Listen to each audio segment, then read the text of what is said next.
Good morning, Year 4. It's Mrs. Khan here. Really excited to be doing your English lessons this week. And today I'm going to talk to you about homophones. Now, homophones, there's a clue here on the screen about what they are. There's three words, poor, and poor. Can you guess, by looking at those three words, what a homophone might be? Okay, I wonder if any of you guessed it. Homophones are words that sound the same, like these three here, poor, and poor, but they are spelt very differently, and they all have different meanings.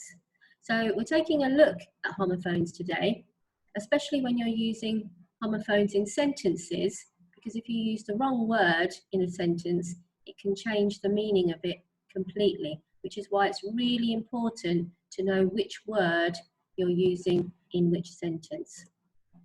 So we're going to have a look. We're going to be able to describe what a homophone is. We've just talked about that a little bit. When you do your activity, you're going to be able to use homophones in your own sentences, and you're going to be able to identify pairs of homophones and think of your own homophones for a paragraph as well. Okay, let's get started. So, here we've got some more examples of homophones. A word that sounds the same as another word, but its spelling or meaning is different. This picture here is of somebody with no socks. That means they've got bare feet. But another type of bear is this one over here, this animal, that's a bear. Okay? Now, we know that these are two very different types of bear. We wouldn't want to get these words muddled up in a sentence because it wouldn't make sense at all, because they sound the same, but their spelling and their meaning is very different. On the next few slides then, we're going to see some homophones and we're going to try and use them correctly in sentences. Okay? I'm going to read the sentences to you, and I'm going to give you some time just on your own to see if you can guess which is the correct homophone to use for each sentence. Here we go. So the first sentence, I chopped up something to put in my stew. The outdoor tap has a something. Now there's two picture clues here. See if you can work out the correct words that go into these two sentences. Remember, they're homophones, so they will sound the same, but they will be spelt differently. 5 seconds. I wonder if you guessed it. This is a leek. I chopped up a leek to put in my stew. It's a type of vegetable. This one is also a leek, but it's the type of leek that you have in a tap, and it's spelt differently. Okay, well done if you got that. Let's try another one. The something tree was covered in snow. My cat has very soft something. 5 seconds, see if you can guess what that is.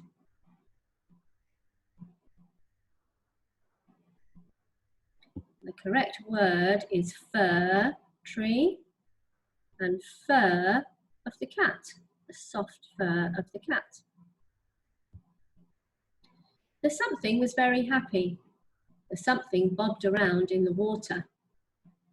See if you can guess that one. 5 seconds.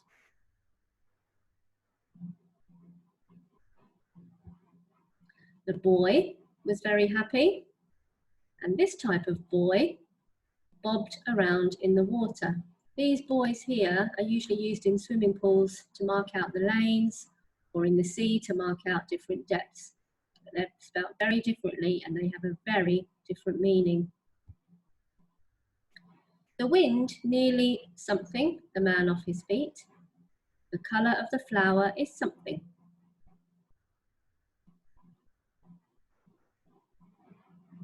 This picture gives you a clue here.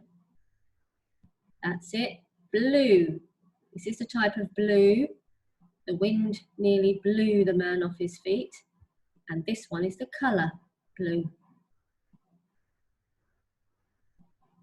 He picked her a beautiful red something. The something of chairs were all set out for the match.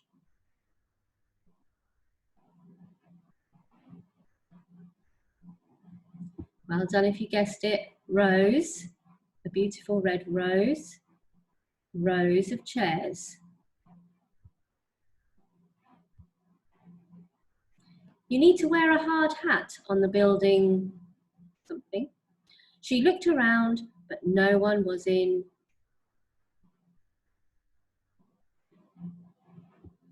Well done, it's the site, building site, and no one was in sight, the type of sight when you're looking at something or you're trying to see something. Okay, well done. But you're now going to have a go at completing a worksheet to see how much you remember about homophones. And then there's also a separate quiz that you can also fill in. Now the answers to the quiz are on the same sheet, but we trust you not to look at the answers until you've finished the whole quiz. Now, before you start doing the worksheets, I'm going to just show you a quick and easy way that you can fill in the worksheets without having to print off the sheets themselves. And it might make it easier for you to put the work back on Google Classroom as well. So I'm just going to come out of this and I'm going to show you, because I've got the worksheet open here. So when you download the Word worksheet from your Google Classroom, it will open up like this. Now, although it's a Word document, it's not actually very easy to fill it in on screen, okay? Because it's still a picture, it's quite tricky to do that. Now, there is a way of doing that, which I'm going to show you, but there's something else that you can do as well. The first way then, if you do want to fill it straight on here, is you can insert shapes, and you can use this straight line tool here, this line tool. And that line tool lets you draw lines anywhere on the sheet. So the first part of the sheet says, a homophone is a word that sounds the same as another word, but its spelling or meaning is different. Cross out the incorrect homophones in these sentences. The sky was very blue or blue. Well, the sky is the colour blue, and this one is the colour blue. So I need to cross out this. So I've got my cursor ready and I've selected a line. So I'm just going to draw a line across the word blue there, and I've crossed it out. Okay, and I can do the same with the next one, and I can carry on like that. Now, the second part of the worksheet is a challenge. It says write a sentence for each set of homophones below. There's 2 homophones, and it's asking you to write a sentence using both of those homophones in the same sentence. Now, I can just type straight onto here. The brave knight hunted dragons at night. Full stop. Whoops. Go back and correct your spellings, just like that. Okay, and you can do the same there. For the second part of the sheet, it says write a short paragraph using all of the following homophones and be creative. Now I'm going to explain what these ones mean, just in case you don't know, and then I'll show you where you can do this work if you don't want to print off the sheet. So first of all, these homophones C and C. This is the type of C like the ocean out at the seaside, and this is the type of C when you're looking, seeing something. Board and board. This is the type of board like board games, or a piece of cardboard, or a wooden piece of board.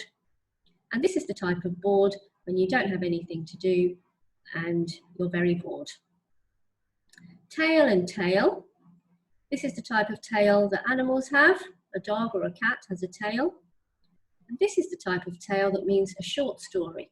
If someone's telling a story, you could also say they're telling a tale. Right and right. This is right like left and right. The opposite of left is right, or if something is correct, it's right. And this is the type of right when you do some writing with a pen or a pencil, or you write some sentences and you write a story. Now, to do this exercise, you're going to need either a book or a plain piece of paper that you can do it on, and then you can take a photo and you can upload it. Or, and you can do this for both parts of the sheet, you can actually just open up a new Word document and type your answers onto there. So once you've got this open, if you go to File, New, a blank document, Okay, opens me up a clean page. Write the title, Homophones, put today's date,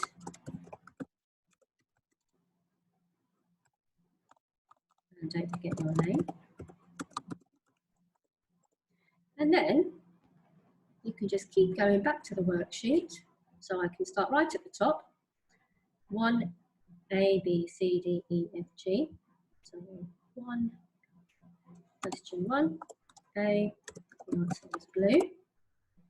B, to go back and look at my sheet. The lion's mane or mane was enormous. I think it's this mane here. That's his hair. Go back to my page, mane. Okay. And carry on like that. Then I can do part 2, write my sentences, and then I can write my paragraph using the different homophones at the bottom there. Okay.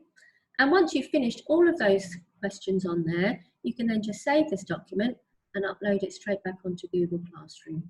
It saves you having to print. It saves you trying to fiddle around with filling the worksheet on the screen as well. All right. You can also do the same for the other activity, which is the test. You can write out the answers on a plain Word document and save it, and you can upload it onto the Google Drive. Okay. I'm online this morning if you've got any questions. I hope you enjoy doing today's lesson, and I will speak to you again very soon. Bye.